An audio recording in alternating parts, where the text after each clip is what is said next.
Hi అండి. Welcome back to tasty food.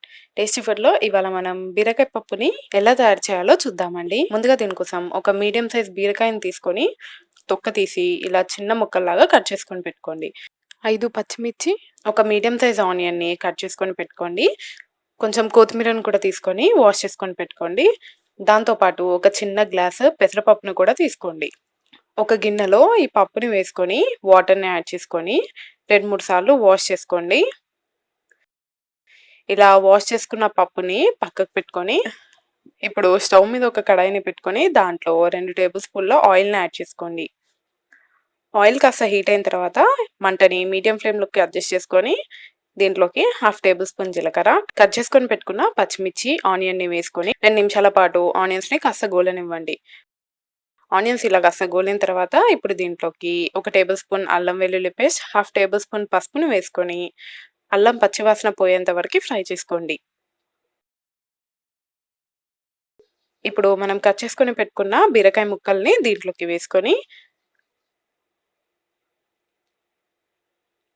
అంతా కలిసేలాగా మిక్స్ చేసుకొని 2, 3 నిమిషాల పాటు బీరకాయ ముక్కల్ని కుక్ చేసుకోండి. 2, 3 నిమిషాల తర్వాత మనం వాష్ చేసుకొని పెట్టుకున్న పప్పు ఉంది కదా అండి, దాన్ని ఈ బీరకాయలోకి వేసేసుకొని మళ్ళీ ఒకసారి మిక్స్ చేసుకోండి. ఇలా కలుపుకున్న తర్వాత దీని మీద మూత పెట్టుకొని మంటని మీడియం టు లో ఫ్లేమ్ మధ్యలో అడ్జస్ట్ చేసుకుంటూ కుక్ చేసుకోండి. ఇలా మధ్య మధ్యలో కలుపుకుంటూ కుక్ చేసుకోండి. లేకపోతే అడుగంటిపోతుంది. అలా ఒక 5 నిమిషాలు కుక్ చేసుకున్న తర్వాత ఇప్పుడు దీంట్లోకి 3 గ్లాసుల వాటర్‌ని యాడ్ చేసుకోండి. మనం ఏ గ్లాస్‌తో అయితే పప్పుని తీసుకున్నామో ఆ గ్లాస్‌తో వాటర్‌ని యాడ్ చేసుకోండి. మీకు పప్పు చాలా పల్చగా కావాలనుకుంటే ఇంకొక గ్లాస్ వాటర్‌ని ఎక్స్‌ట్రాగా యాడ్ చేసుకోండి. ఇలా వాటర్ వేసుకున్న తర్వాత మూత పెట్టుకొని పప్పు ఉడికేంత వరకి కుక్ చేసుకోండి.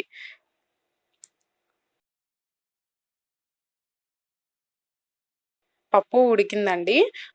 పప్పు గింజని తీసుకొని ఇలా ప్రెస్ చేస్తే మెత్తగా అయిపోవాలండి. అంటే పప్పు ఉడికినట్టే. ఇప్పుడు దీంట్లోకి రుచికి సరిపడినంత సాల్ట్, హాఫ్ టేబుల్ స్పూన్ కారాన్ని వేసుకొని, కారం పప్పులో మిక్స్ అయ్యేలాగా కలుపుకొని, ఇప్పుడు దీంట్లోకి శుభ్రంగా కడిగి కట్ చేసుకొని పెట్టుకున్న కొత్తిమీరను కూడా వేసుకొని, మళ్ళీ ఒకసారి కలుపుకొని 2 నిమిషాల పాటు దీన్ని కుక్ చేసుకొని స్టవ్ ఆఫ్ చేసుకుంటే మన బీరకాయ పప్పు రెడీ అయిపోయిందండి.